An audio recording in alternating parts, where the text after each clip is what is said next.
Delhi metro दो लफ्ज़ों का ये नाम है, लेकिन ये ट्रांसपोर्ट का इतना बड़ा निज़ाम है कि आप जानकर हैरान हो जाएंगे।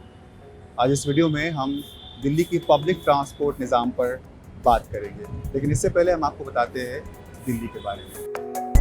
दिल्ली इंडिया का सबसे बड़ा शहर है। यहाँ 3 करोड़ से भी ज्यादा लोग रहते हैं। जाहिर सी बात है, आबादी करोड़ों में है तो लाखों लोग अपने घरों से बाहर भी निकलते होंगे। तो इतनी बड़ी आबादी शहर में कैसे सफर करती है? दुनिया के हर बड़े शहर की तरह दिल्ली में भी पब्लिक ट्रांसपोर्ट का निजाम मौजूद है, जो अच्छा भी है और बुरा भी, लेकिन है बहुत बड़ा। सबसे पहले हम बात करते हैं दिल्ली मेट्रो की, जिसे पब्लिक ट्रांसपोर्ट सिस्टम की लाइफलाइन समझते हैं। दिल्ली मेट्रो 391 किलोमीटर का रेल नेटवर्क है, जिसमें 286 स्टेशन हैं। दिल्ली मेट्रो के पास 336 ट्रेनें हैं। एक ट्रेन में 6 से 8 कोचेज होती हैं, जिनमें से एक कोच सिर्फ खवातीन के लिए होती है।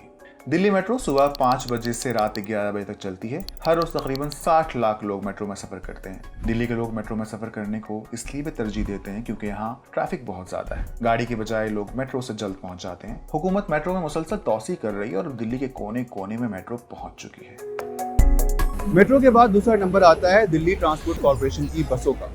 ये बसें दिल्ली के कोने कोने तक जाती हैं। डीटीसी के पास तकरीबन 8000 बसें हैं, जिनमें से ज्यादातर सीएनजी से चलती हैं। अब दिल्ली में बतदरीज इलेक्ट्रिक बसें भी लाई जा रही हैं। दिल्ली की बसों में खवातीन के लिए सफर मुफ्त है और बस का सफर दिल्ली मेट्रो के मुकाबले सस्ता ही पड़ता है। बस में 4 किलोमीटर तक की मसाफत का किराया 10 रुपए है, जबकि मेट्रो में इतने ही फासले के 20 रुपए देना पड़ते हैं। 24 से 25 लाख लोग रोजाना बसों में सफर करते हैं।